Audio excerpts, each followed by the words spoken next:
अस्सलामुअलैकुम। कैसे हो आप सब लोग। आई होप आप सब ठीक ठाक होंगे। आज हम बात करेंगे एक ऐसे मुल्क की जो तकरीबन 2015 में चल रहा है, लगभग हमसे 7 से 8 साल पीछे है। इसके पीछे क्या रीज़न्स है ये आज हम इस वीडियो में डिस्कस करेंगे। लेकिन अगर आपने हमारे चैनल को सब्सक्राइब नहीं किया है तो प्लीज़ हमारे चैनल को सब्सक्राइब ज़रूर कर लें। आज हम बात करेंगे इथियोपिया की, जिसका पूरा नाम the federal democratic Republic of Ethiopia है, जो एक अफ्रीकन कंट्री है और एक लैंड लॉक कंट्री है। इसके एक साइड पे एरिट्रिया, दूसरे साइड पे जिबूती, सोमालिया, केनिया और साउथ सूडान जैसे ममालिक वाक़या है। अगर हम इसके एरिया की बात कर ले तो तकरीबन 4,72,000 स्क्वायर माइल्स पे मौजूद है।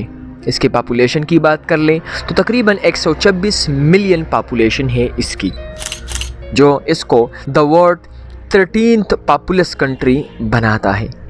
अमूमन जितने भी लोग इथियोपिया आते हैं तो एक ख़ास मकसद के लिए आते हैं। एक इथियोपिया काफ़ी चीप भी है और एक ज़बरदस्त कंट्री है, लोगों के लिए एक ज़बरदस्त माहौल बनाता है।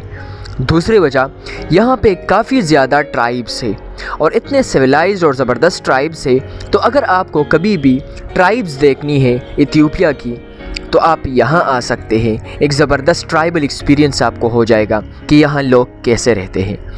लेकिन आज की वीडियो का एक ख़ास मकसद कि यार ये ऐसा क्या सीन है कि वो 2015 में चल रहा है, तो हम थोड़ी सी इस पे बात करेंगे। इथियोपिया में यूज़ होने वाला कैलेंडर, इसका नाम है गीज़ कैलेंडर, जो एक ख़ास कॉप्टिक कैलेंडर है।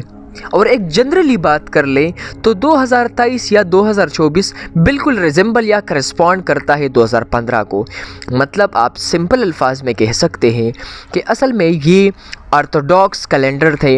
ये कॉप्टिक ऑर्थोडॉक्स मतलब जो रिलीजन है वो काफ़ी उसमें यूज़ होता था, उस चर्च में यूज़ होता था, उस रिलीजन को फॉलो करने वाले अपने चर्च में यूज़ करते थे।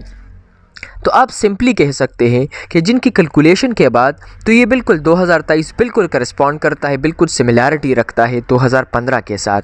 मतलब कैलकुलेशन के मुताबिक ये बिल्कुल सेम है। लेकिन ये बड़ी यूनिक बात है कि वो 2015 में चल रहे। रियली ये बड़ी अमेजिंग बात है। अगर आपको वीडियो अच्छी लगी है तो प्लीज़ वीडियो को लाइक करें, चैनल को सब्सक्राइब ज़रूर कर लें।